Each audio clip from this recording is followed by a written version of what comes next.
తిరుమలలో అన్నప్రసాదం, లడ్డూ ప్రసాదం, వసతి గదులు, క్యూ లైన్లు, భక్తుల సౌకర్యాలపై ఫోకస్ పెట్టింది టీటీడీ. ఈవోగా బాధ్యతలు స్వీకరించిన జె. శ్యామలరావు వరుసగా సమీక్షలు నిర్వహిస్తున్నారు. ప్రధానంగా లడ్డూ ప్రసాదంపై మరోసారి సమీక్ష చేశారు.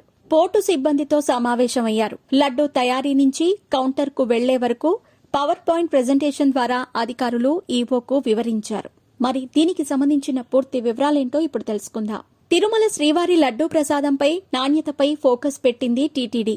ఇప్పటికే ఈవో జె. శ్యామలరావు అధికారులు, పోర్టు సిబ్బందితో సమీక్ష నిర్వహించారు. లడ్డూ ప్రసాదంలో ఉపయోగించే నెయ్యి, జీడిపప్పు, పంచదార, ఇతర వస్తువుల నాణ్యతపై ఆరా తీశారు. తాజాగా శ్రీవారి పోర్టులో లడ్డూ ప్రసాదాలు తయారు చేసే పోర్టు కార్మికుల విధుల గురించి టీటీడీ ఈవో జె. శ్యామలరావు సుదీర్ఘంగా అధ్యయనం చేశారు. శుక్రవారం సాయంత్రం గోకులం విశ్రాంతి భవనంలోని సమావేశ మందిరంలో ఈవో, జేఈవో వీరబ్రహ్మంతో కలిసి పోర్టు కార్యకలాపాలపై సమీక్ష నిర్వహించారు. EO J. శ్యామలరావు బూందీ తయారీ, చక్కెర కలపటం, జీడిపప్పును బూందీలో కలపటం, లడ్డూను తయారు చేసి లడ్డూ కౌంటర్లలోకి పంపటం, లడ్డూ ప్రసాదం పంపిణీ తదితర అంశాలపై పవర్ పాయింట్ ప్రెజెంటేషన్ ద్వారా సంబంధిత అధికారులు ఈవోకు వివరించారు. ప్రసాదాన్ని నాణ్యంగా తయారు చేయాలని ఈవో ఆదేశించారు. ఈ కార్యక్రమంలో శ్రీవారి ఆలయ deputy EO Lokanatham, AEO port Srinivasulu తదితరులు పాల్గొన్నారు. అన్నమయ్య జిల్లా తాళ్లపాకలో గల శ్రీ చెన్నకేశవ స్వామి వార్షిక బ్రహ్మోత్సవాలు జూన్ 17 నుంచి 25వ తేదీ వరకు వైభవంగా జరగనున్నాయి. బ్రహ్మోత్సవాలకు జూన్ 16వ తేదీ అంకురార్పణ నిర్వహిస్తారు. జూలై 17న ఉదయం 9 గంటల నుండి 10 గంటల వరకు ధ్వజారోహణంతో బ్రహ్మోత్సవాలు ప్రారంభమవుతాయి. రాత్రి శేషవాహన సేవ నిర్వహిస్తారు. జూలై 18, 19, 20వ తేదీల్లో ఉదయం పల్లకీ సేవ నిర్వహిస్తారు.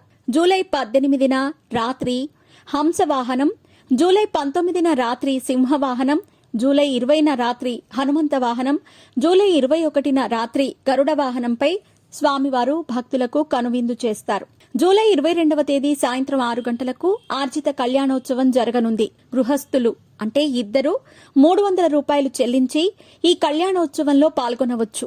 గృహస్థులకు ఒక ఉత్తరీయం, ఒక రవికే, ఒక లడ్డు, ఒక అప్పం, అన్నప్రసాదం బహుమానంగా అందజేస్తారు. ఆ తర్వాత రాత్రి 8 గంటల 30 నిమిషాలకు గజవాహనంపై స్వామివారు విహరిస్తారు.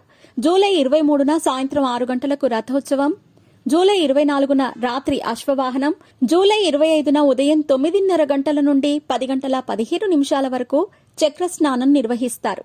అదే రోజు సాయంత్రం 6 గంటలకు ధ్వజారోహణంతో బ్రహ్మోత్సవాలు ముగియనున్నాయి. జూలై 26న సాయంత్రం 6 గంటల నుండి రాత్రి 8 గంటల వరకు పుష్పయాగం నిర్వహించనున్నారు. బ్రహ్మోత్సవాలలో ప్రతిరోజు ఉదయం 9 గంటలకు, రాత్రి 7 గంటలకు వాహన సేవలు నిర్వహిస్తారు.